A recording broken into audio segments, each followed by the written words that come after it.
33ஆம் அதிகாரம் 4ஆம் வசனம். ஆவியானவரை குறித்து நாம் இன்றைக்கு பார்க்க போகிறோம். வாசிக்கலாம். தேவனுடைய ஆவியானவர் என்னை உண்டாக்கினார். சர்வ வல்லவருடைய சுவாசம் எனக்கு உயிர் கொடுத்தது. ஆவியானவரை குறித்து ஒவ்வொரு வாரமும் பார்த்துக்கிட்டு வர்றோம். ஆவியான தேவன் என்ன இப்படிலாம் செயல்படுகிறார் அப்படிங்கிறது பழைய ஏற்பாட்டுல இருந்து நம்ம ஆரம்பிச்சிருக்கிறோம். புதிய ஏற்பாடுக்குள்ள உடனே நம்ம போயிடாம பழைய ஏற்பாடுல இருந்து நம்ம ஆரம்பிச்சிருக்கிறோம். கடந்த 2 வார காலமா அப்படிதான் நம்ம பார்த்துக்கிட்டு இருக்கிறோம். அப்ப ஆவியானுடைய தன்மை என்ன, ஆவியானுடைய செயல்பாடு என்ன, ஆவியானவர் எப்படி நம்மோடு இடைப்படுவார் அப்படிங்கிறது ரொம்ப முக்கியமான விஷயம். ஒரு ஆவியான தேவன் ஒரு மனுஷனை தொட்டா அவருக்கு என்ன நோக்கம், திட்டம், சித்தம், அந்த மனிதன் எப்படி செயல்படுவான் அப்படிங்கிறத நம்ம வரிசையா பார்த்துக்கிட்டு வர்றோம். இப்ப இந்த வருஷத்துல இதை ஏன் ஆண்டவர் சபைக்கு கொடுத்தாரு சொல்லுங்க. ஞாபகம் இருக்கிறவங்க? மறந்துட்டேன் பாஸ்டர். அந்நிய பாஷை அடையாளத்தோடு சபை வளர்ச்சியின் பாதையில போகணும்னு ஆண்டவர் ஆவியானவரை குறித்து இதை பார்த்து கொண்டிருக்கிற ஜனங்களோடும் பேசவும், இந்த திருச்சபையாரோடும் பேசவும் எனக்கு ஆண்டவர் இந்த வேலையை கையில கொடுத்திருக்கிறார். அதனாலதான் ஆவியானவரை நம்ம ஆழத்திற்குள்ள போயிட்டோம்னா சாதாரணமான மேலோட்டமான காரியங்களுக்கு நம்ம என்ன செய்ய மாட்டோம்னா செவி சாய்க்காம, ஒருவேளை ஆவியானவர் வந்தா இப்படிதான் யாரையோ பார்த்து நம்ம வளராம, வேதத்தின்படி ஆவியானவர் வந்தா ஒரு மனிதனுக்குள்ள என்ன செய்வாரு, இதை நம்ம தெரிந்து கொள்ளதான் அழைக்கப்பட்டு இருக்கிறோம். இதை நம்ம தெரிந்து கொள்ள நம்ம கீழ்ப்படிந்து வார்த்தைகளை நம்ம கவனித்து தொடர்ச்சியாக அந்த செய்திகளை கேட்கும் போது என்ன நடக்கும்னா, இதே வருஷத்துல இந்த ஆவியானுடைய நிறைவு செய்தியின் காலகட்டத்தில் தேவ ஆவியானவர் சபையில நீங்க யாரு விரும்புறீங்களோ உங்க எல்லாரையும் ஆண்டவர் நிரப்ப போகிறார். எத்தனை பேர் ஆமென் சொல்லுவீங்க? குரலிலேயே சொல்லுவோமே. நீங்க சிறியவர்களா இருக்கலாம், வாலிப பிள்ளைகளா இருக்கலாம், பெரியவங்களா இருக்கலாம். பரிசுத்த ஆவியானுடைய ஒத்தாசையோடு வாழுகிற கிறிஸ்தவ வாழ்க்கை வேறு. பரிசுத்த ஆவியானவரை பெறாமல் இயேசுவை ஏற்றுக்கொண்டு வாழுகிற கிறிஸ்தவ வாழ்க்கை அனுபவம் வேறு. ரெண்டுக்கும் வித்தியாசம் இருக்குது. இதன்படி நீங்க நடந்து போனீங்கன்னா இதுக்கு ஏற்ற ஒரு பங்கு, சரிங்களா? இயேசுவை மாத்திரம் ஏற்றுக்கொண்டே பரிசுத்த ஆவியானவரை பெற எனக்கு விருப்பம் இல்லை, மனம் இல்லை, இல்ல அதுக்கு இன்னும் காலம் இல்லை, நேரம் இல்லை, இன்னும் அவர் என்கிட்ட வரல, இப்படிலாம் நம்ம சொல்லிக்கிட்டு இருந்தோம்னா அது வேற அனுபவம், சரிங்களா? ஆக மொத்தத்துல ஆவியானுடைய தொடுதல் வந்தா என்னென்ன நடக்கும்? மோசையின் காலத்துல பார்த்தோம், யோசுவாவின் காலத்துல பார்த்தோம், சிம்சோனை குறித்து பார்த்தோம், அதுபோல நம்மளுடைய கிதியோனை குறித்து பார்த்தோம். ஆவியானவர் வந்து என்னென்ன செய்யறாரு? நான் சொன்னேன், கிதியோன்கிற மனுஷன் இடத்துல போன வாரம் பார்த்தோம் இல்லையா? ஆயிரக்கணக்கான பேர் யுத்தத்துக்கு வர நிக்கிறான். ஆண்டவர் எல்லாத்தையும் வீட்டுக்கு அனுப்பிட்டார். வெறும் 300 பேரை மாத்திரம் ஆண்டவர் தெரிந்து கொள்றாரு. இதுல என்ன இன்னும் பியூட்டினா, பெரிய சேனை பாளையம் இறங்கி வெயிட்டிங்ல இருக்குது. ஆண்டவர் சொல்லுவாரு 100 பேரோட நீ போ அப்படிம்பார். யார்? கிதியோன்ட்ட. நடக்கிற காரியமா அதான். அவன் கடந்து போனா இவங்கெல்லாம் காணாம போயிடுவாங்க. அந்த அளவுக்கு பெரிய சேனை. வெறும் 100 பேரோட போய் நின்று கர்த்தர் சொற்படி பாளையத்துல இறங்கி நின்னதுமே ஒருவருடைய பட்டயம் இன்னொருவருக்கு விரோதமாய் மாறியது. இல்லையே சொல்லுங்க. அவங்களே வெட்டிக்கிட்டு அவங்களே யுத்தம் பண்ணி அவங்களே செத்து போவாங்க. கிதியோனுடைய பட்டயம் கர்த்தருடைய பட்டயம், இது மட்டும்தான் சொல்லப்பட்டது. இது எதனால உண்டாடுச்சுன்னா, கிதியோன் தேவனுடைய ஆவியினால் நிரப்பப்பட்ட ஒரு மனுஷன். பழைய ஏற்பாடு படி இன்றைக்கு நமக்கு மாம்சத்தோடு சரீரத்தோடு இரத்தத்தோடு யுத்தம் அல்ல, நமக்கு ஆவிக்குரிய ஒரு மண்டலத்துல யுத்தம் இருக்குது. அப்ப ஆவிக்குரிய மண்டலத்துல இயேசு நமக்கு என்னென்ன சொன்னாரோ அதெல்லாம் செய்ய ஆவியானுடைய ஒத்தாசை வேணும், ஆவியானவர் வேணும், அவருடைய அனுக்கிரகம் வேணும், வரம் வேணும், அபிஷேகம் வேணும். இதை வேணும்னு விரும்புகிறவங்க மாத்திரம் தான் என்ன செய்ய முடியும்னா அவரை பெற்றுக்கொண்டு அதுல வளர முடியும். அப்ப ஆவியானவருடைய தொடுதல் அடையாளமா அந்நிய பாஷை, உடம்பு சில நேரம் நடுங்கிற மாதிரி முதல் கட்டமா இருக்கும்.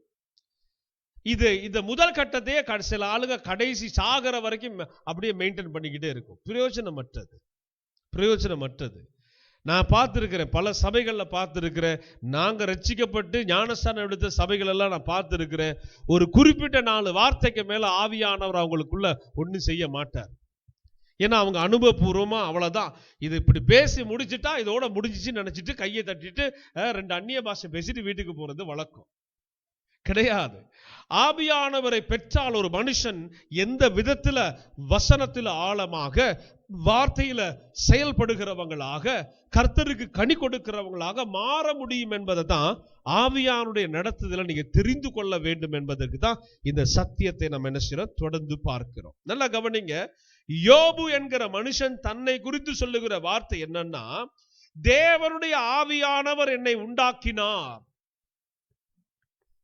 யோபு என்கிற மனுஷன் சொல்றாரு, தேவனுடைய ஆவியானவர் என்னை உண்டாக்கினார், சர்வ வல்லவருடைய சுவாசம் எனக்கு உயிர் கொடுத்தது. இப்ப நீங்க சொல்லுங்க, யோபுவை மாத்திர ஆண்டவர் இப்படி உண்டாக்கி இருந்தா நம்மளாம் எப்படி உண்டாயிருப்போம்? விஷயம் புரிய நல்லா இருக்குமே. நீங்களும் நானும் கூட உருவாகின விதமும் இதுதான். ஆமென் சொல்லுவோமா? தேவனுடைய ஆவியானவர் குடும்பத்திலே குடும்ப தலைவனுக்கு குடும்ப தலைவிக்கு பிள்ளையாக ஒரு மகனையோ ஒரு மகளையோ ஆண்டவர் கொடுக்கிறார். நம்ம நினைச்சிடக்கூடாது என்னுடைய சுத்த சித்தத்துல தான் இது உருவாகுச்சு, இதை நான் தான் பெற்றெடுத்தேன் அப்படின்னு நீங்க நினைக்க கூடாது. நம்ம இந்த பூமியில வாழுகிற காலத்துல ஆண்டவர் தெரிஞ்சுக்கிறதுக்கு பிறகு நாம எதையுமே செய்ய முடியாதுங்க. எல்லாவற்றையும் செய்கிறவர் மேல இருக்கிறார். அல்லேலூயா சொல்லுவோமா? அவருடைய அனுக்கிரகத்தினால தான் அது நடந்ததுன்னு நீங்க தீர்மானிக்கும். இப்ப நான் உங்களுக்கு சொல்லுவேன், இந்த யோபு தேவனுடைய மனிதன். யோபுவை போல தேவனுடைய ஆலயத்தில் இருக்கிறவங்க தேவனுடைய பிள்ளைகள். ஆண்டவர் சொல்றாருல, நமக்கு பொதுவா ஒரு வார்த்தை சொல்றாருல, தாயின் கருவிலே உன்னை பெயர் சொல்லி அழைத்தேன்.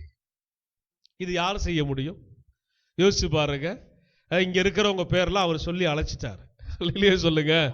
நம்ம அதுக்கப்புறம் பெருசா கண்டுபிடிச்சது போல ஒரு பேரை எடுக்கிற மாதிரி இருக்கும். அதை ஏற்கனவே அவர் சொல்லிட்டாரு. அந்த பேரை தான் நம்ம முன்னோர்களோ தாயோ தகப்பனாரோ என்ன செய்யறாங்க, ஊழியக்காரங்களோ அந்த பிள்ளைக்கு சூட்டுறாங்க. பெயர் தேவனால் தெரிந்து கொள்ளப்பட்ட ஒரு நபரை கர்த்தர் என்ன செய்யறாரு, பெயர் சொல்லி அழைக்கிறார். தாயின் கருவிலே உன்னை என் கண்கள் கண்டதே வார்த்தை இருக்குது.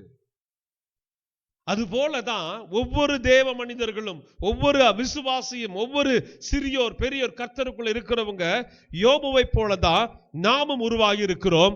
நல்லா கவனிக்கணும், நம்மை போலதான் இயேசுவும் உருவாகி இருக்கிறார். அல்லேலூயா சொல்லுங்க. பார்க்கலாம் இது குறிச்ச ஆழமான சத்தியம் என்னன்னு பார்க்கலாம். அதுக்கு முதல்ல மறுபடியும் கவனிங்க. யோபு சொல்லுகிறார், தேவனுடைய ஆவியானவர் என்னை உண்டாக்கினார், சர்வ வல்லவருடைய சுவாசம் எனக்கு உயிர் கொடுத்தது. இதுல ஒண்ணு, தேவனுடைய ஆவியானவர் இயேசுவை உருவாக்கின வசனத்தை பார்க்க போகிறோம். சுவாச காற்று. ஆதியாகமம்ல வாசிக்கிறோம் இல்லையா, மண்ணினால் மனுஷனை கர்த்தர் உருவாக்கி தன்னுடைய சுவாச காற்றை அவனுக்குள் என்ன செய்தாரு, செலுத்தி அவனை உயிர்ப்பித்தார். ஆமென் சொல்லுங்களே. இது ரெண்டையும் யோபு ரொம்ப கரெக்டா சொல்றார். அப்ப தேவனால் தெரிந்து கொள்ளப்பட்டவர். இன்னொரு இடத்துல ஆண்டவர் சொல்றாரு, நீங்கள் பிசாசினால் பிறந்தவர்கள் சொல்றார். பிசாசுடைய சுபாவம் இருக்கிற மனுஷியை பார்த்து சொல்றாரு, நீ பிசாசின் பிள்ளைங்கிறார். பிசாசினால் உங்கள் பிதா பிசாசுங்கிறாரு. சாத்தான் தான் உன் பிதாங்கிறார். கவனிக்கணும். அவங்கள யார் யாரை முன்குறிச்சாரோ, யார் யாரை அழைச்சாரோ அவங்களெல்லாம் ஆண்டவர் பரலோகத்திலே தீர்மானிச்சிருக்கிறார். பூமிக்கு நம்மளை அனுப்புறது அவர் தான். பரிசுத்த ஆவியினாலதான் நாம் எல்லாரும் அனுப்பப்பட்டிருக்கிறோம். கவனிக்கணும். இப்ப அவரால் உருவாக்கப்பட்ட நாம ஏன் அவரோட ஒரு தொடர்புல இருக்கக்கூடாதுன்னு கேட்கிற. அவர் தானே உருவாக்கி இருக்கிறார். தாயுடைய வயிற்றுல அவர் தானே கொண்டு வந்து வைத்தார். நம்மள பரலோக திட்டத்தின்படி தானே பெயர் சொல்லி அழைக்கப்பட்டிருக்கிறோம், ஆவியானவரால் உருவாக்கப்பட்டிருக்கிறோம். யோபு மட்டும் நான் விசேஷமா கேட்கிறேன். யோபுக்கு இல்ல, தாவீதுக்கு இல்ல, யாருக்கா இருந்தாலும். தாவீது சொல்றாரு, நான் பிரம்மாண்டமாய் உருவாக்கப்பட்டேன்னு சொல்றாரு. ஏன்? தாவீதின் மேல தேவ ஆவியானவருடைய அபிஷேகம் இருந்தது. பிரம்மாண்டமாய் உருவாக்கப்பட்டேன்னு சொல்றாரு. ஏன்? நாமும் பிரம்மாண்டம் அல்லவா? நாமும் தேவ ஆவியினால் உருவாக்கப்பட்டவர்கள் அல்லவா? எவ்வளவுக்கு எவ்வளவு ஆவியான தேவனோடு நெருங்கி போறோமோ அவ்வளவுக்கு அவ்வளவு தேவனுக்குள்ள நம்ம அப்படியே என்ன செய்வோம், கர்த்தருக்குள்ள பிரகாசிக்கிறவர்களாய், கனி கொடுக்கிறவர்களாய், அநேகருக்கு ஆசீர்வாதமாய், பிரயோஜனம் உள்ளவர்களாய் மாறிடும். இதான் உண்மை. கவனிங்க, இத குறித்து மத்தேயு 1:18-19, மத்தேயு 1:18-19 வாசிக்கும் போது இயேசு கிறிஸ்துவின் பிறப்பை குறித்து நாம் தெரிந்து கொள்ள முடியும். வாசிக்கலாமா? இயேசு கிறிஸ்துவினுடைய ஜனனத்தின் விவரமானது, நல்லா கவனிக்கணும், இயேசு கிறிஸ்துவை பெற்றெடுத்த ஒரு அன்னையை குறித்து அடையாளம் காண்பிக்கிறது. இயேசு கிறிஸ்துவை பெற்றெடுத்த ஒரு தாயை குறித்து அடையாளம் காண்பிக்கிறது. இங்க சொல்லும் போது வேற வேற விதமா சொல்லல. சொல்லும் போது என்ன சொல்றாங்க? இயேசுவை அவருடைய தாயாகிய மரியாள் யோசேப்புக்கு நியமிக்கப்பட்டிருக்கிற கல்யாணத்துக்கு நிச்சயதார்த்தம் பண்ணப்பட்டிருக்கையில், புரிந்துக்காங்க, இவங்க ரெண்டு பேரும் வழக்கத்தின்படி இயற்கையின் பிரமாணமாய் நம்ம வாழ்க்கை ஒருவருக்கொருவர் என்ன செய்யறாங்க, திருமண பந்தத்துல இணைக்கப்படுகிறது போல இந்த மரியாளும் யோசேப்பும் திருமண பந்தத்துல நிச்சயம் பண்ணியாச்சு, இணைந்து வர்ற காலகட்டம் வந்துருச்சு. இந்த காலகட்ட நேர சூழலை வரும்போது கவனிங்க, அங்க ஒரு காரியம் நடக்குது. வாசிக்கலாம் தொடர்ந்து. அப்படின்னா திருமண பந்தத்திலையும் திருமண இல்லறவு உறவு வாழ்க்கையிலும் இவர்கள் இருவரும் கூடி வரும் முன்னே, அவள்னா யாரு? இப்ப அப்புறம் ஏன் கடவுளாக்கணும் அவங்கள? ஒரு அல்லேலூயா சொல்லுங்க. பைபிள் இப்படிதான் நுணுக்கமா படிக்க பழக தெரிஞ்சுக்கணும். முதல்ல இயேசுவுக்கு தாயின் தானே அறிமுகப்படுத்தினாங்க. ரொம்ப கண்ணமா ரொம்ப உயர்வா ஏதாவது பேச வேண்டியது தானே. அடுத்த 2 லைனுக்கு கீழே என்ன ஆயிடுச்சு? தாய் என்கிறவள் அவள் என்று வேதத்தில் உச்சரிக்கப்படுகிறாங்க. நல்லா கவனிக்கணும். பிதா, பரிசுத்த ஆவியானவர், குமாரனாகிய இயேசு, இவங்க மூவரை தவிர இந்த வேதத்துல யாருக்கும் கனம் கொடுக்கப்படவே இல்லை. பிரம்மாண்டமான காரியம் செய்த மோசே, பிரம்மாண்டமான காரியம் செய்த எலியாவுக்கு கூட அவன் இவன் அவ்வளவுதான், ஊழியக்கார், தேவ மனிதன், அவ்வளவுதான் அந்தஸ்து. ஆண்டவருடைய நாமத்தை தவிர இந்த வேதத்துல பரிசுத்த ஆவியானவர், பிதா, இயேசுவை தவிர அவர் இவர்னு யாரை குறித்து இங்கு சொல்லப்படவில்லை. கவனிக்கணும். நீங்க நுணுக்கமா பைபிள் படிச்சாதான் எது உண்மை எது பொய் அப்படின்னு சொல்லி நமக்கு தெரிய வரும். அவள் பரிசுத்த ஆவியினால் கர்ப்பவதி ஆனாள் என்று காணப்பட்டது. இப்ப எல்லாரும் நல்லா படிப்போமா? எல்லாம் இணைந்து படிப்போமா? அவள் பரிசுத்த ஆவியினால் கர்ப்பவதி ஆனாள் என்று காணப்பட்டதா? ஒரு அல்லேலூயா சொல்லுங்களேன். நான் ரகசியமா சொல்றேன், நம்ம சபையில மெஜாரிட்டி கேத்தலிக் தான். அல்லேலூயா. ஆமா, ஏதாவது உங்களுக்குள்ள ஒட்டி கிட்டி இருக்குன்னு வச்சுக்கோங்களேன், ஆவியானவர் இன்னைக்கு அதை வெட்டி வீசணும்னு ஆசைப்படுகிறார். ஆமென் சொல்லுங்க. பைபிள் பொய் சொல்லாது. எத்தனை பேர் நம்புறீங்க? அப்புறம் யாரோ சொன்ன கதையை நம்பிட்டு ஏன் உட்கார்ந்து இருக்கணும்? அன்னை மரியாள் அவங்க அந்தஸ்து கொடுக்கணும். ஏன்னா இயேசுவை பெற்றெடுத்தவங்க மரியாதைக்குரியவங்க, அதெல்லாம் தப்பு கிடையாது. ஆனா ஆவியானவர் எழுதும் போது அவள் இவள்னு குறிப்பிடுகிறார், அது அவருக்கு ரைட்ஸ் இருக்கு, சரிங்களா? ஆனா அவங்களை என்ன செய்திடக்கூடாது, வணக்கத்திற்குரியவளா மாற்றிடக்கூடாது. இதுதான் உண்மை. ஏன்னா வணக்கத்திற்குரியவர் அவங்க கர்ப்பத்தில் இருக்கிறார். அல்லேலூயா சொல்லுங்களேன். அதனாலதான் பெற்றெடுத்த நாள்ல இவங்க முன்னணையில பிள்ளைய வச்சிருக்கும் போது பார்க்க வந்த சாஸ்திரிகள், மெய்ப்பர்கள் என்ன செய்தாங்க, இவங்க பிள்ளைய வச்சிருக்கனால இவங்க அங்க வணங்கி, யார? பிள்ளையே வணங்கி. இதெல்லாம் நீங்க மெதுவா நிதானமா படிச்சுட்டே போனீங்கன்னா இந்த விவரங்களை நீங்க தெரிஞ்சு கொள்ள முடியும். ஏன்னா யாரோ கதை விட்டு நம்ம காதுல பூ சுத்தி இருக்காங்க, சரிங்களா? அதை விட்டுதான் இப்ப நம்ம என்ன பண்ணிருக்கோம், உண்மையை தெரிந்து கொள்ள நடக்க பழகுறோம். இவ்வளவு நாள் நீங்க இந்த விஷயமா கேட்டுக்கொண்டிருக்கிற கத்தோலிக்க ஜனங்களுக்கு அன்போடு நான் பதிவு பண்றேன். இவ்வளவு நாள் நீங்க என்ன நினைச்சிருப்பீங்க, மரியா பெற்ற பிள்ளை தான் இயேசு அப்படின்னு தான் நீங்க நினைச்சிருப்பீங்க. மரியா யோசேப்புக்கு பிறந்த பிள்ளை தான் இயேசு நீங்க நினைச்சிருப்பீங்க. ஆனா அது தப்பு. வேதத்தை நுணுக்கமா கவனிக்கணும், உள்நோக்கத்தோட ஆழமா படிக்க பழகணும். அவங்க பெற்றெடுக்கிற பிள்ளை இவங்க திருமண பந்தத்துல இணையவே இல்லை, கூடி வரவே இல்லை. ஆனால் அதற்கு முன்பதாக பரிசுத்த ஆவியினால் இவள் கர்ப்பவதியானாள் என்று காணப்பட்டது. அதுக்கு கீழே வாசிங்க, அங்க என்ன நடக்குது? அவள் புருஷனாகிய யோசேப்பு இருந்து அவன் பாருங்க ரொம்ப உத்தமனா, பிரச்சனை இல்லாத, கலகம் இல்லாத ஒரு மனுஷனா வாழ்ந்திருக்கிறார் அந்த யோசேப்பு. அவர் ஒரு கனத்துக்குரிய மனிதர் தான். அவர் நீதிமானா வாழ்ந்தனா, நீதிமானே அவருக்கு பேர் வந்துருச்சு பைபிள்ல. அவர் நீதியா வாழ்றனால அடுத்த ஆளுக்கு பிரச்சனையா இருக்கக்கூடாது அப்படின்றனால அவர் என்ன செய்யறாருன்னா, இவர் என்ன பண்றாரு, அங்க வாசிங்க, அவளை அவமானப்படுத்த மனதில்லாமல், அதாவது மரியாளை அவமானப்படுத்த மனதில்லாமல் ரகசியமாக மரியாளை தள்ளிவிட யோசனையா இருந்தார். ஏன்னா இவங்க ரெண்டு பேருமே கூடி வரல. இந்த விஷயம் யோசேப்புக்கும் தெரியும், மரியாளுக்கும் தெரியும். ஆனா மரியாளுக்கு தான் தெரியும் தேவதூதன் வந்து சொன்ன விஷயம். இதெல்லாம் நீங்க படிக்கும் போது தெரிஞ்சுக்க முடியும் இல்லையா? மரியாளுக்கு தான் அந்த ரகசியம் தெரியும். இப்ப இவர் என்ன பண்றாரு, ஐடியா பண்றாரு, எப்படி அது எப்படி இப்படி கூடி வர முன்னவே இவ கற்போதியா இருக்கிறான்னா அவளுடைய நடக்கை எப்படி ஐயப்படுகிறார். இப்ப அவர் ஒரு நல்ல மனிதர், ஆனா காட்டி கொடுக்க மனசு இல்ல. அதுக்கு முதல்ல என்ன செய்ய விரும்புறார், அவரு நைசா தள்ளி விட்டுடுவோம், இது எதுக்கு நமக்கு வம்பு. ஏன்னா அவர் ஒரு நல்ல மனிதனா வாழ்றனால கண்டிப்பா ஒரு நல்ல மனுஷியை தான் எதிர்பார்க்கிறாரு. அந்த நல்ல மனுஷியா இவ இல்ல அப்படின்னு சொல்லி இவர் முடிவெடுத்து தவறான ஒரு யோசனைக்குள்ள போறாரு. ஏன்னா தேவ சித்தம் இந்த மனுஷன் அறியல. அப்ப தேவதூதன் வந்து சந்திக்கிறார். ஒரு ஆமென் சொல்லுங்களேன். இது எதுக்கு சொல்ல வந்தேன் அப்படின்னா, இயேசு கிறிஸ்துவும் கன்னி மரியாளின் வயிற்றில யார் மூலமா வந்தாரு?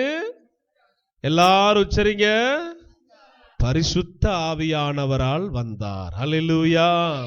இப்ப நீங்க அப்படியே நெஞ்சில கை சொல்லுங்க, நானும் என் தாயின் கற்பத்திலே பரிசுத்த ஆவியினால் உற்பவிக்கப்பட்டேன்.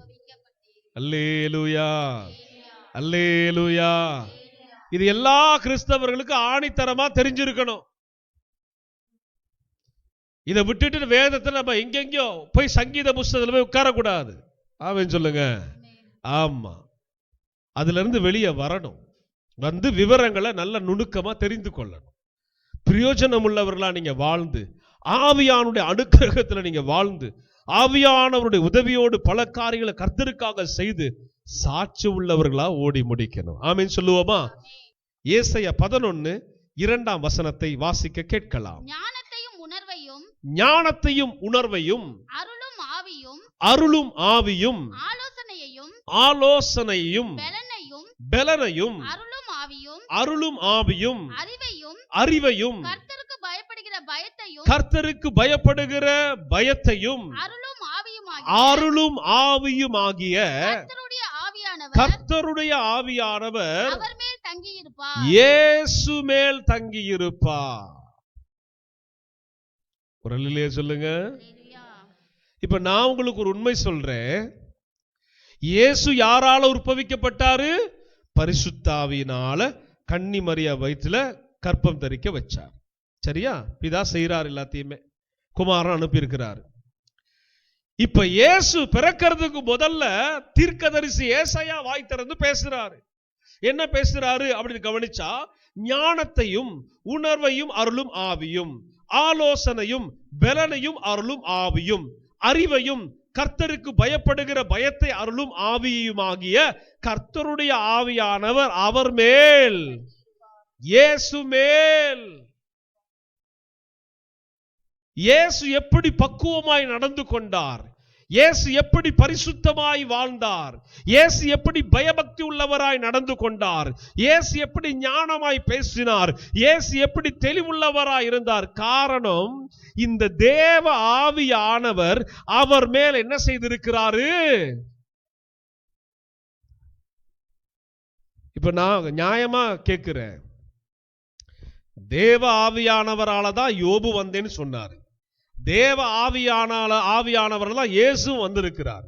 தேவ ஆவியில தான் நாமளும் வந்திருக்கிறோம். அல்லேலூயா.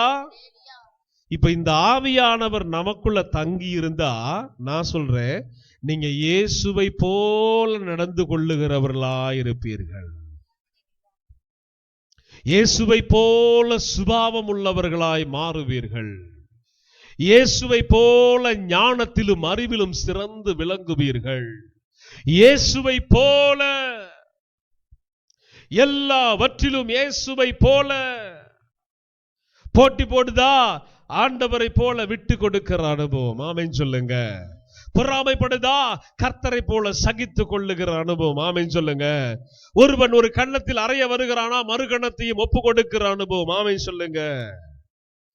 பரிசுத்த ஆவியானவருக்கு இடம் கொடுக்கணும். நீங்க இந்த தீர்க்கதரிசி வாழ்ந்து 400-500 வருஷத்துக்கு முதல்ல இயேசு அதுக்கப்புறம் தான் பிறக்கிறாரு.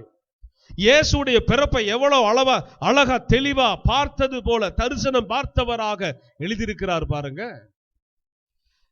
ஏசாயா தீர்க்கதரிசி புஸ்தகத்துல தான் ஏற்கனவே நம்ம இயேசுடைய பிறப்பை குறித்து பார்த்திருக்கிறோம். ஏசாயா 61 அப்படிதான் சொல்லுது. ஏசாயா 9 அப்படிதான் சொல்லுது. நிறைய விஷயங்கள் இயேசுவை குறித்து ஏசாயா தீர்க்கதரிசிக்கு வெளிப்பாடு கிடைச்சிருக்கு. நல்லா கவனிக்கணும். அந்த இயேசு எப்படி பிறந்து வளர்ந்தாரோ, அந்த யோபு எப்படி பிறந்து வளர்ந்தாலோ, அது போலதான் தேவ ஆவியில நாமளும் பிறந்திருக்கிறோம். ஆமென் சொல்லுவோமா?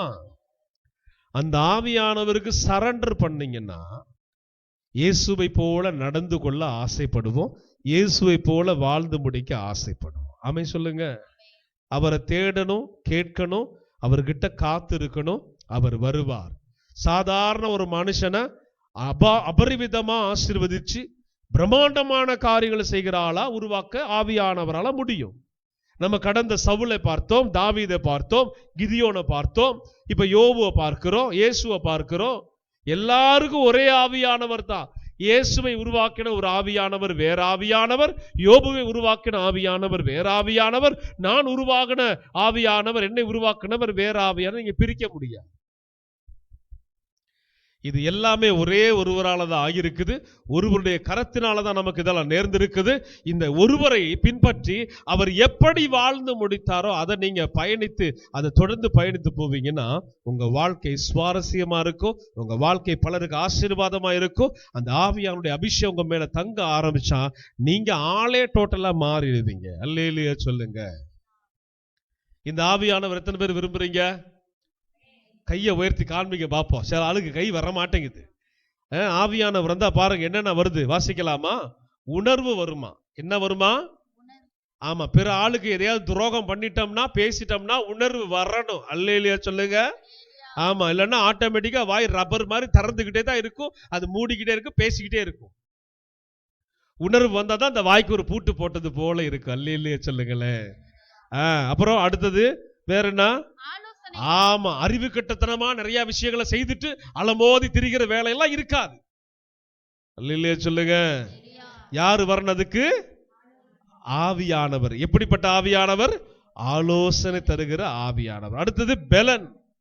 பெலன் குன்றி நிறைய பேர் பாருங்க செய்யற வேலையில பெலன் வேணும், வியாபாரத்துல பெலன் வேணும், சிலருக்கு சரீரத்துல பலவீனம். பலவீனம் உள்ளவங்களா ஆவியானவர் வரணும். பலன் உள்ளவர்களா எழும்புவீர்கள். ஆமென் சொல்லுங்க. செய்யற தொழிலா, வேலையா, என்ன ஊழியமா, எதை செய்தாலும் ஆவியின் பலன் உங்களுக்குள் இருந்தா ஆத்துமாக்கள் தேடி வரும். ஆதாயப்படுத்துவதற்கு, உங்க வியாபாரத்தை ஆசீர்வாதமா மாற்றுவதற்கு அவர் உங்களுக்கு ஒத்தாசையா இருப்பாரு.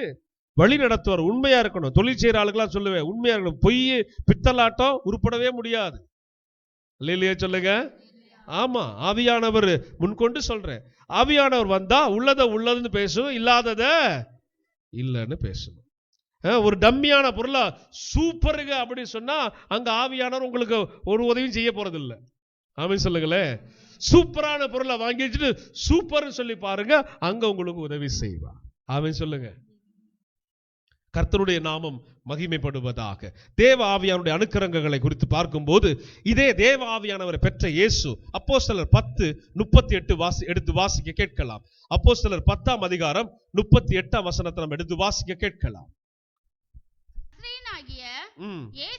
இயேசுவை தேவன் பரிசுத்த ஆவியினாலும், நல்லா கவனிங்க, நசரேயனாகிய இயேசுவை தேவன் பரிசுத்த ஆவியினாலும் வல்லமையினாலும் அபிஷேகம் பண்ணினார். நல்லா கவனிங்க.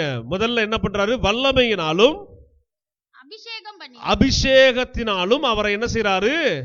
அபிஷேகம் நிரப்புறாரு. அடுத்தது தேவன் அவருடனே கூட ஆவியானவர் வந்துட்டார்னா தேவன் பிதாவாகிய தேவன் இயேசுவோடு கூட இருந்தபடியினாலே அவர் நன்மை செய்கிறவராயும் இயேசு என்ன செய்கிறவராங்க?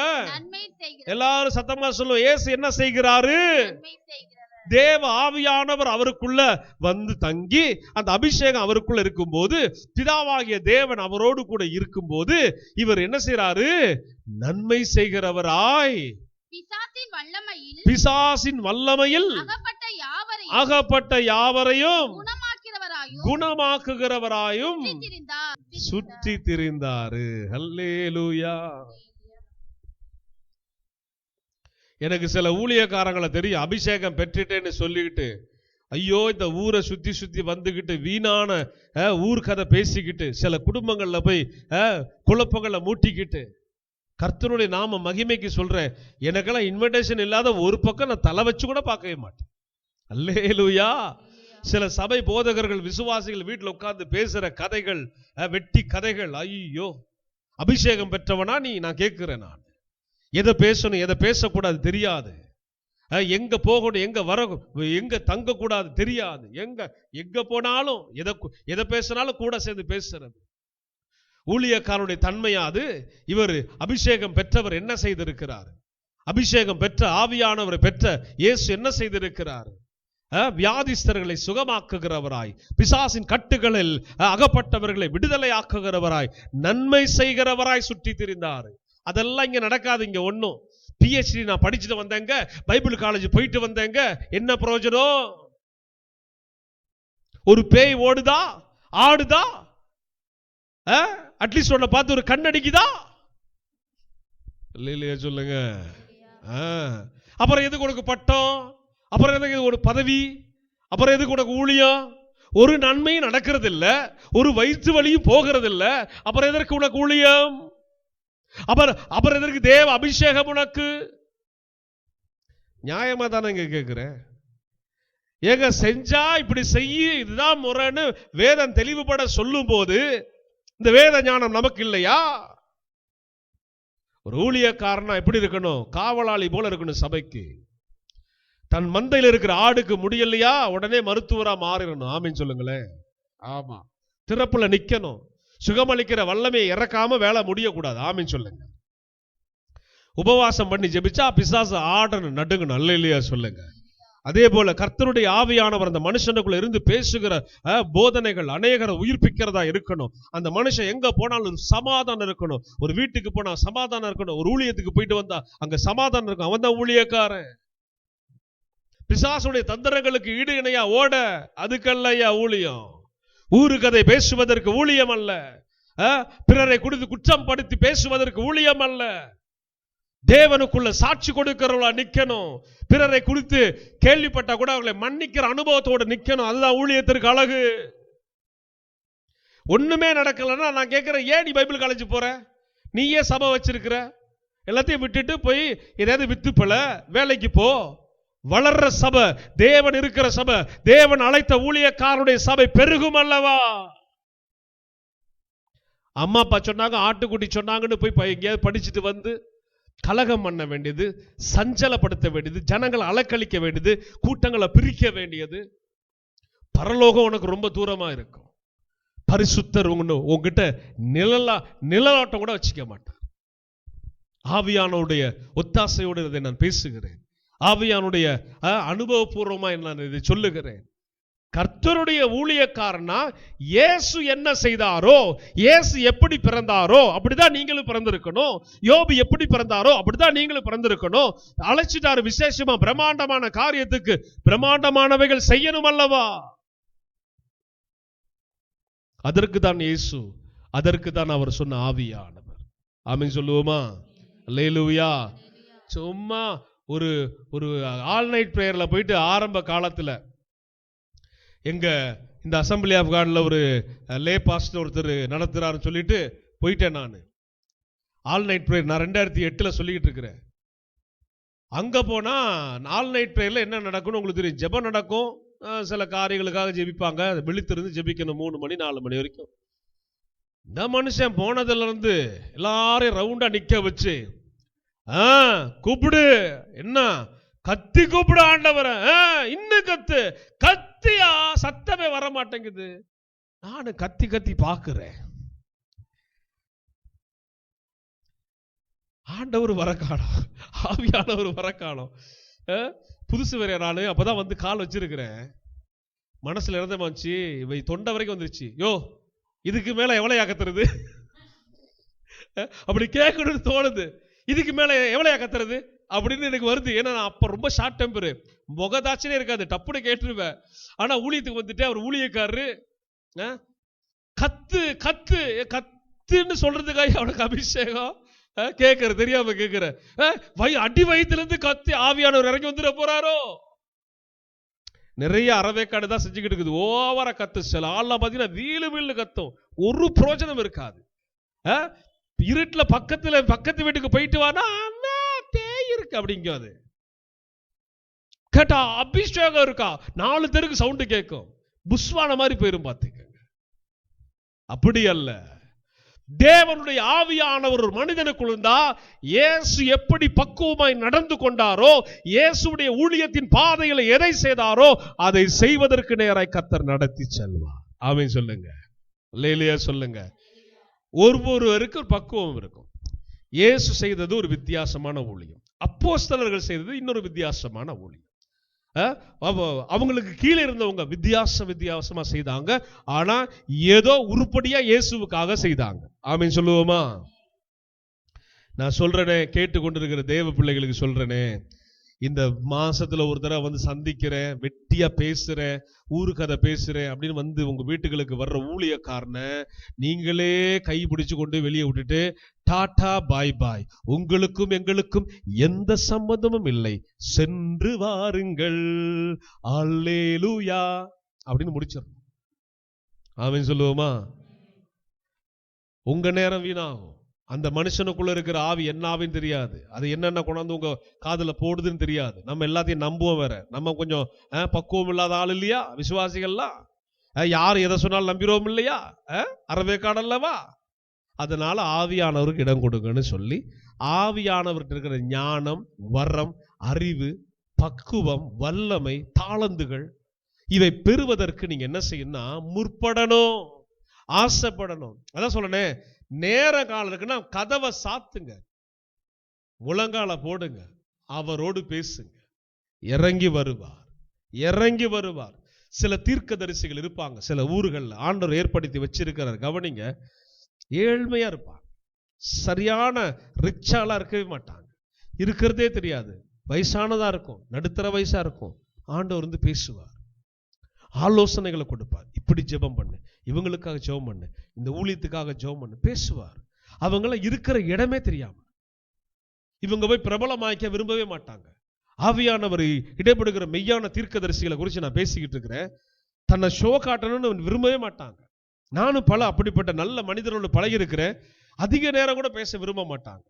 தான் ஊழியத்தில் நடந்த பிரம்மாண்டமான காரியங்கள் கூட சொல்லவே விரும்ப மாட்டாங்க, போய்கிட்டே இருப்பாங்க. நம்ம சர்ச் ஓபன் பண்ண வந்தாரு வின்சன் அண்ணன், வின்சன் செல்லகுமாருடைய தம்பி வின்சன் மோகன்குமார். அவங்க வந்துட்டு அடுத்த வாரம் 4 மாவடி கூட்டத்தில் பேசுறாரு, மோகசி கூட்டத்தில். நான் அவர்கிட்ட அந்த வந்த 3 நாள் நல்லா பேசி பழகிட்டு இருக்கிறேன்.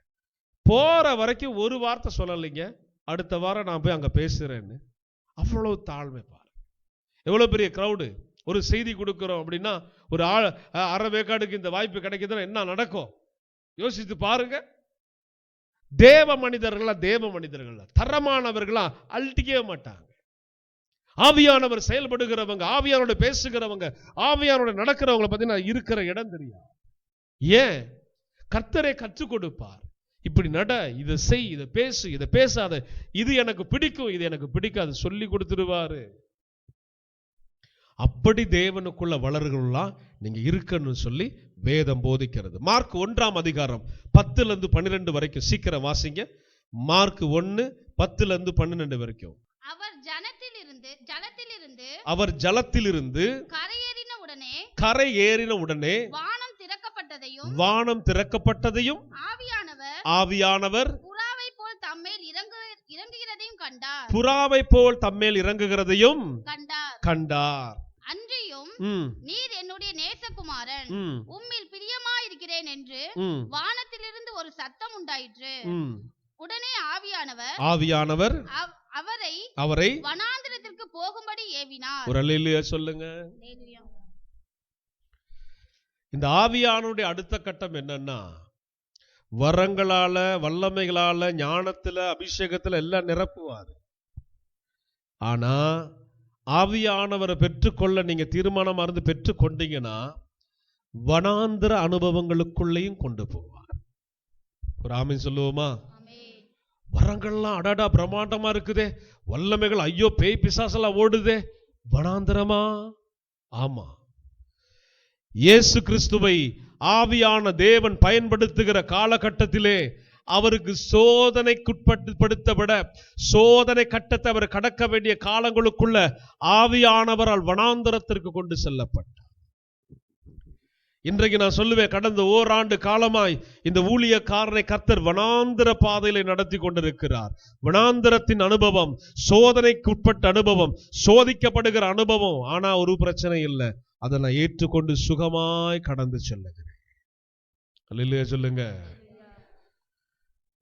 ஆவில நிறைஞ்சு குதிச்சுட்டு கீழே விழுந்துட்டு போயிட்டு ஒரு பிரயோஜனமும் இல்லை. ஆவியானவர் உங்களை தொட்டுட்டாரு, ஆவியானவர் உங்களை நடத்த வந்துட்டாரு, நீங்க ரொம்ப விரும்புறீங்க, அவரை நேசிக்கிறீங்கன்னா வனாந்தரத்துக்கு போகிற ஒரு கட்டை இருக்குப்பா அப்படி சொல்லி இன்னைக்கு என் மூலமா உங்களோடு பேசுகிறார். அல்லேலூயா சொல்லுங்க. சரி, இன்னொரு கேள்வி கேட்கிறேன். ஏன் இயேசு சோதிக்கப்படுவதற்கு வனாந்தரத்துக்கு மாத்திரம்தான் எடுத்து செல்லப்பட்டாரா? தேவ ஆவியானவர் யார் மேல் தங்கியிருந்தாலும் அவர்கள் சோதிக்கப்படுவார்கள், அவ்வப்போது சோதிக்கப்படுவார்கள், அவ்வப்போது சிலரால் நெருக்கப்படுவார்கள், சிலரால் ஒடுக்கப்படுவார்கள். பரவாயில்லை, இயேசுவும் அவ்வழியாக தான் கடந்து சென்றார். இயேசுவும் சிலுவை பரியந்தம் வரை, மரண பரியந்தம் வரை பிதாவுக்கு கீழ்ப்படிந்து அவைகளை சகித்து என்ன செஞ்சாரு தெரியுமா? சிலுவையில ஜெயம் எடுத்துட்டாரு. அல்லேலூயா சொல்லுவோமா? சிலுவையில எல்லாருக்காகவும் அவர் என்ன செஞ்சிட்டாரு? ஜெயிச்சிட்டாரு. அப்ப நமக்கு ஒரு சிலுவை கொடுக்கப்படுது. இயேசு சொல்றாரு, என்னை பின்பற்ற விரும்புகிறவன் தன்னை தானே வெறுத்து தன் சிலுவையை வனாந்தரம் இருக்குன்னு சொல்றார். இன்னைக்கு இதெல்லாம் பூசி மொழிகி பேசுற ஊழியங்கள் பெருகினால இந்த வசனங்கள்லாம் வெளியே வர்றதே இல்லை. சரிங்களா? வனாந்தரம் இருக்குது, சிலுவை தூக்குகிற ஒரு காலம் இருக்கிறது. எல்லாமே ஆரோக்கியமா இருக்கும். இயேசுனா அப்படியே பாதுகாப்பாரு, சுகமாக்குவாரு, ஆசீர்வதிப்பாரு. ஆமா, அப்படியே வச்சுக்குவாரு. அப்படியே வனாந்தரத்துக்குள்ள அவனை அனுப்பவே மாட்டாரு. அதானே பைபிள் சொல்லுது. பொய்யர்கள் உனக்கு உபதேசம் பண்ணுவார்கள், கேளு, அதை கேட்டு நீ கெட்டு போகாதே. ஆவியான ஒரு மனுஷனை உருவாக்க வந்துட்டா ஒரு பக்கம் பிளஸிங், ஒரு பக்கம் வரங்கள் கிஃப்ட், ஒரு பக்கம் வனாந்தரம் டெசர்ட், காடு, மலை, பள்ளம், கரடு, மேறு இருக்கதான் செய்யும். ஆவியானவரை விரும்புங்க. அப்படி ஆவியானவரை ஏற்றுக்கொள்ள நீங்க மனதா இருந்து ஆவியானவருக்கு விட்டு கொடுக்க இந்த செய்திகளை கேட்கும் போதே ஆவியானவர் உங்க உள்ளங்கள்ல பேசுவார். சரிங்களா? நீங்க வளர விரும்பிட்டீங்கன்னா உங்க மைண்ட்ல ஃபிட்டா இருக்கணும். ஆவியானவர்கிட்ட நான் நெருங்க நெருங்க வனாந்தர அனுபவம் எனக்கு இருக்கும், போராட்டமும் இருக்கும், போராடுகிறவங்களும் இருப்பாங்க. ஆனால் இயேசு அவைகளை எப்படி சமாளித்து தன்னுடைய ஓட்டத்தை முடித்தாரோ அதுபோல தேவ ஆவியோடு என் ஓட்டத்தை நான் ஓடி முடிப்பேன். எத்தனை பேர் ஆமென் சொல்றீங்க? அல்லேலூயா, அல்லேலூயா, அல்லேலூயா. நான் ஒரு ஊழியக்காரனை உண்மையை சொல்றேன்.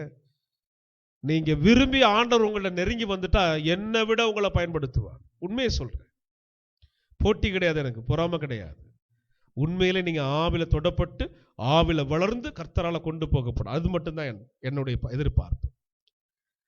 நீங்க நல்லா வளருவீங்க. நான் சொல்றேன், நிறைந்த மனசோடு சொல்றேன். என்னை விட அபிஷேகத்தில் அதிகமா வருவீங்க, என்னை விட ஊழியத்துல பிரம்மாண்டமா வருவீங்க. உங்களை பெண்களுக்கு மத்தியில், ஆண்களுக்கு மத்தியில், வாலிபர்களுக்கு மத்தியில் கர்த்தர் பயன்படுத்தலாம். ஒவ்வொரு மனுஷனும் ஒவ்வொரு மனுஷி எந்த அளவுக்கு இடம் கொடுத்து அவரோடு நெருங்கி கர்த்தாவே என்று அவர் பாதத்தில் தாழ்த்துகிறாங்களோ அவங்களோடு அவர் நெருங்கி வருவார். கவனிக்கணும், அவர் நெருங்கி வருவார். அப்ப அதுக்கு தனிப்பட்ட ஒரு மனுஷன் காரணமா இருக்க முடியும். தனிப்பட்ட ஒரு மனுஷி தான் காரணம்.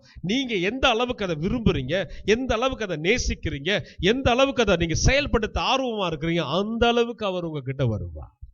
ஆமென் சொல்லுவோமா? இதை விட்டு ஏதோ ஒரு கூட்டத்துல போய் ஏதோ ஒரு ஊழியக்காரர் கை வச்சு நிரப்பிடுவார்னு கற்பனை செய்யாது. இது மேஜிக் கிடையாது. சில ரிவைவல் பிரேயர் நடக்கட்டும், பிரச்சனை இல்லை.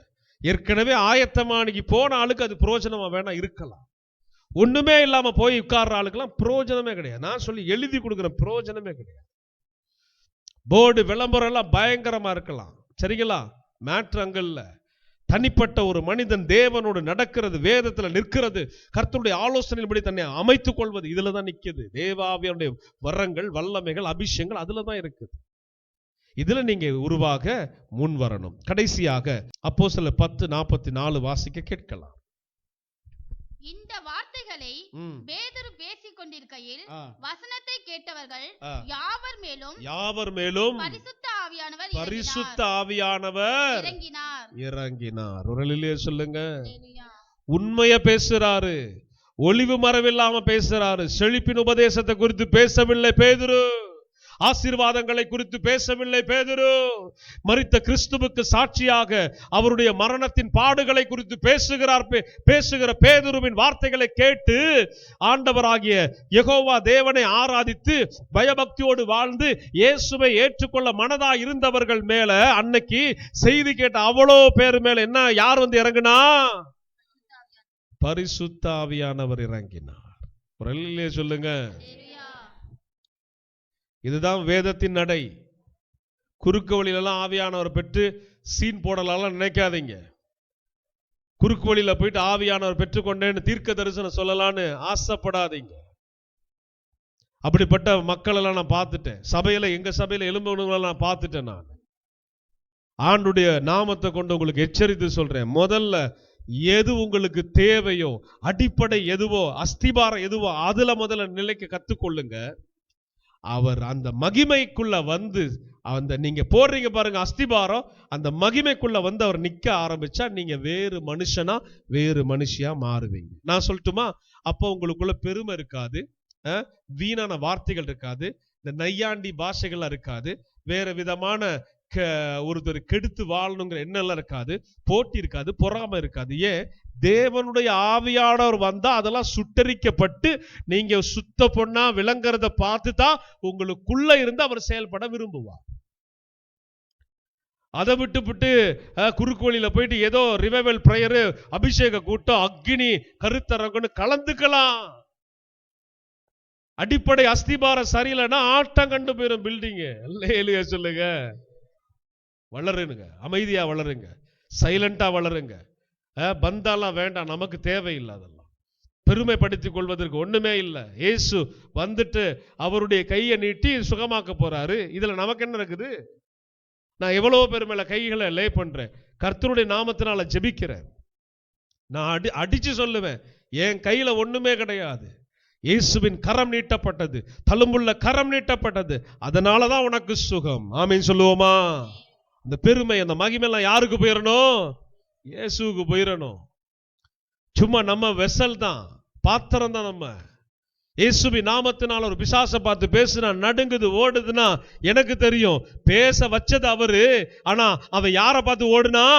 இயேசுவை பார்த்து ஓடு. என்ன பார்த்தாலும் அவன் ஓட மாட்டான், தெரிஞ்சுக்கங்க. கர்த்தருடைய ஊழியக்காரனாய் தாழ்மையோடு சொல்லுகிறேன். எனவே ஆவியானவர் மிகவும் அவசியம். ஆவியானவருடைய ஆழங்களை குறித்து தொடர்ந்து நம்ம பார்க்க போகிறோம். இன்றைக்கு நம்ம பார்த்தது போல ஒரு ஜெபம் செய்ய போறோம். யோபுவை உருவாக்கினது பரிசுத்த ஆவியானவர். இயேசுவையும் கொண்டு வந்து மரியாளுடைய கற்பத்திலே வைத்தது ஆவியானவர். யோபுவையும் இயேசுவையும் மாத்திரமல்ல, நம்மையும் உருவாக்கினவர் அவரே. அல்லேலூயா. இருக்கிற இடத்துல எழுந்து நின்று அப்படியே நம்ம எல்லாரும் ஜெபிக்க ஆரம்பிக்கலாம். Thank you Lord, thank you Lord. ஒப்பு கொடுக்கலாமா? ஆவியானவருக்கு இடம் கொடுக்கலாமா? எல்லாரும் பைபிளை வச்சுட்டு எழுந்து நின்று எல்லாரும் வாய் திறக்கலாமா? கண்களை மூடிங்க, கண்களை மூடி அப்படியே இயேசுவை பாருங்க, இயேசுவை பாருங்க, இயேசுவை பார்த்து சொல்லுங்க, நீங்க பெற்ற தேவ ஆவியானவரை, நீங்க எங்களுக்கு அறிமுகப்படுத்தின தேவ ஆவியானவரை எனக்குள்ளும் கொண்டு வாரும் இயேசுவே. கேளுங்க, கேளுங்க. வாய் திறந்தாதான் கொடுப்பார். அமைதியா இருந்துட்டு அமைதியா போனா அவரும் நம்ம கூட அமைதியா இருந்து அமைதியா போயிடுவார். பேசணும், வாய் திறக்கணும். எல்லாரும் ஜெபசத்தம் வெளியே வரணும். ஆவியானவர் தானே கேட்டு ஜெபிக்கிறீங்க. இயேசுவின் நாமத்துல கேளுங்க. இயேசுவே, உங்களை நன்மை செய்கிறவராய் சுற்றி தெரிய செய்த அந்த அபிஷேகத்தின் மகிமை எனக்கும் வேணும். அந்த நன்மை செய்கிற கூட்டத்துல நானும் பங்கு கொள்ளணும். இயேசுவே, என்னை உருவாக்குங்க. இயேசுவே, இயேசுவே, என்னை பயன்படுத்துங்க. இயேசுவே, அபிஷேகத்துல நிரப்புங்க. இயேசுவே, கேளுங்க, கேளுங்க, ஆண்டவரிடத்துல கேளுங்க. கேட்கிற எவனும் பெற்றுக் கொள்ளுகிறான் என்று வசனம் சொல்லுகிறது. அல்லேலூயா, அல்லேலூயா, அல்லேலூயா, அல்லேலூயா, அல்லேலூயா. இயேசுவின் நாமத்தினால, இயேசுவின் நாமத்தினால கேட்கிற தேவ பிள்ளைகளுக்கு தேவ மகிமை இறங்கி வருவதாக, தேவ பிரசன்னம் இறங்கி வருவதாக, ஆவியானுடைய தொடுதல் உண்டாவதாக, ஆவியின் கனிகள் பெருகுவதாக, ஆவியின் வரங்கள் பெருகுவதாக, ஆவியின் அபிஷேகம் பெருகுவதாக. அல்லேலூயா, அல்லேலூயா, அல்லேலூயா, அல்லேலூயா.